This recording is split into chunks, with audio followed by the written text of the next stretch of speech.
দর্শক বন্ধুরা দেখুন, এখানে প্রায় ঘরোয়া 10 রকমের ডাল মিশিয়ে নেওয়া হয়েছে এবং যেটা রাত্রেবেলা ওভারনাইট জলে সোক করে রাখা হয়েছে। দেন সেখানে সেটাকে মিক্সিতে পেস্ট করে নেওয়া হয়েছে, কারণ নরম হয়ে গেছে। তারপর একে একে আমরা হলুদ গুঁড়ো, জিরে গুঁড়ো, ধনে গুঁড়ো এবং চাট মশলা, লঙ্কা, পেঁয়াজ, গরম মশলা, গোলমরিচ আস্তে আস্তে এই পেস্টটাতে মিলিয়ে দিচ্ছি। এবং মেলানোর পরে অবশ্যই স্টেপ বাই স্টেপ মেলাবেন, যাতে পরিমাণে কোনো রকম অসুবিধা না হয়। কারণ ডালের একটা ছোট্ট গন্ধ আছে, আমরা জানি। সেই ডালের গন্ধটাকে একটুখানি আমাদের তাড়ানোর ব্যবস্থা করতে হবে। এক্ষেত্রে যেটা বলার, হলুদটা কিন্তু একদম সামান্য দেবেন। খুব বেশি পরিমাণে হলুদ দেবেন না, তাতে সেখানেও একটা উগ্র গন্ধ চলে আসবে, যেহেতু এটা একটা হেলদি এবং কম তেলে হওয়া একটা জিনিস। তাই জন্য ডালের গন্ধ এবং হলুদের গন্ধ উগ্র হয়ে গেলে কারোর পক্ষে খাওয়া পসিবল হবে না। আর এক্ষেত্রে অল্প একটু পেঁয়াজ, রসুন ইউজ করা হয়েছে, যাতে কিনা এই গন্ধটা খুব একটা বেশি পরিমাণে না আসে। এবং ভালো করে একে একে মশলাগুলোকে মিশিয়ে নেওয়া হচ্ছে, আপনারা প্রত্যেকে দেখতে পাচ্ছেন। মেশানোর পরে আস্তে করে হালকা হাতে ভালো করে এই পেস্টটাকে মিশিয়ে নিতে হবে। এবং যদি একটু লক্ষ্য করে দেখেন, পেস্টটা কিন্তু একটু ঠিকই বানানো হচ্ছে। কেন ব্যাটারটা একটু ঠিকই বানানো হচ্ছে? কারণ এটাকে ঠিকই বানালেই, এটা একটা সার্ভিং নিলেই আমাদের কিন্তু মোটামুটি পেট ভরে যাবে। এরপরে একটা প্যানে একটু অয়েল ব্রাশ করে নেওয়া হচ্ছে। ভালো করে অয়েলটা ব্রাশ করে নিতে হবে চারিদিকে, যাতে কিনা প্যানের নিচে আস্তে করে জিনিসটা লেগে না যায়। দেন 1 হাতা থেকে 1.5 হাতা মতো ব্যাটার ভালো করে স্প্রেড করা হবে। এবং এক্ষেত্রে অবশ্যই বলে রাখি, নুনটা কিন্তু পরিমাণ অনুযায়ী আপনারা ব্যবহার করবেন। দেন ঢেকে জিনিসটাকে আস্তে আস্তে আমরা অল্প তেলে হওয়ার ব্যবস্থা করব। দেন জিনিসটাকে রিপ্রেজেন্ট করার ব্যবস্থা করব। এবং এটাকে পরিবেশন করতে পারি আমরা চাইলে লেবু দিয়ে, স্যালাড দিয়ে। আমরা হোমমেড একটুখানি সস বানিয়েছিলাম, পরবর্তীকালে সেটাও আপনাদের দেখানো হবে। নমস্কার, আমি নিউট্রিশনিস্ট শরণ্যা কুণ্ডু।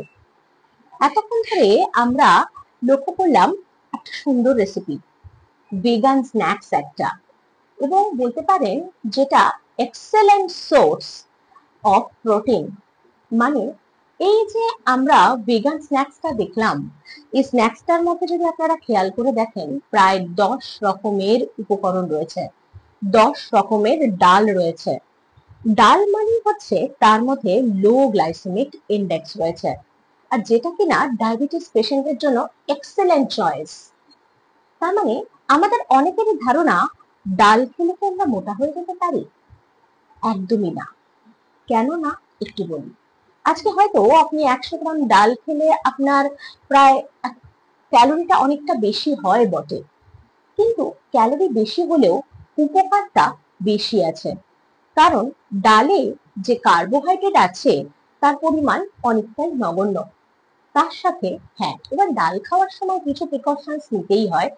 কারণ ডালের মধ্যে র্যাপিনোস বলে একটা অপশন রয়েছে বা একটা উপাদান রয়েছে আপনারা বলতে পারেন, যেটা কিনা আমাদের অনেক সময় ফ্ল্যাটুলেন্স তৈরি করে, মানে পেট ফাঁপা বা পেট ফাঁপিয়ে দেওয়ার প্রবণতা দেয়। তাই জন্য যখনই ডাল খেতে হবে, মাথায় রাখতে হবে তাকে পর্যাপ্ত পরিমাণে ভিজিয়ে প্রেসার কুকিং করে খেলে তার মধ্যেকার যে বিষ জাতীয় পদার্থ বা বাজে উপাদান, সেগুলো কিন্তু অনেকটাই কমে যাবে। শুধু তাই নয়, ডালের মধ্যে থাকা ভাইটামিন, ওয়াটার সলিউবল ভাইটামিন খুব ইম্পর্টেন্ট। হ্যাঁ, আরেকটা কথা বলে দেওয়া ভালো, আমরা অনেকেই ডাল রান্না করার সময় বা ডাল জাতীয় জিনিস তৈরি করার সময় একটা কাজ করি, খাবার সোডা ইউজ করি। খাবার সোডাটা ইউজ না করাই ভালো এক্ষেত্রে। কারণ ডালে রয়েছে আমাদের যে ওয়াটার সলিউবল ভাইটামিনস গুলো, সেগুলো কিন্তু খুব সহজেই নষ্ট হয়ে যেতে পারে সোডাতে। তাহলে আমরা কেন শুধু শুধু এমন একটা জিনিস ব্যবহার করব যেটা কিনা আমাদের খাবারের পৌষ্টিক মূল্যকে কমিয়ে দিতে পারে, তাই না? তার থেকে বড় কথা হচ্ছে এর মধ্যে টুফা মুফা আমরা খুব বেশি পরিমাণে পাই।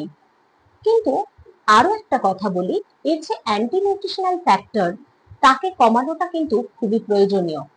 তাই প্রপার প্রসেসিং, যেটা কিনা আমরা সহচরীকে দেখতে পেলাম, এবং আপনারা যদি লক্ষ্য করে দেখেন সহচরীতে যে আমরা স্ন্যাক্সটা দেখতে পেলাম, আপনারা স্ন্যাক্স কেন বলছি, আপনারা ব্রেকফাস্টেও এটা খেতে পারেন, খুব সুন্দর একটা চয়েস হবে। এবং আমি বলতে পারি এর যদি দুটো আপনি এই স্ন্যাক্সটা নেন তাহলে অটোমেটিক্যালি আপনার পেটটাও অনেকক্ষণ ভরা থাকবে, কারণ হিউজ অ্যামাউন্টস অফ ফাইবার।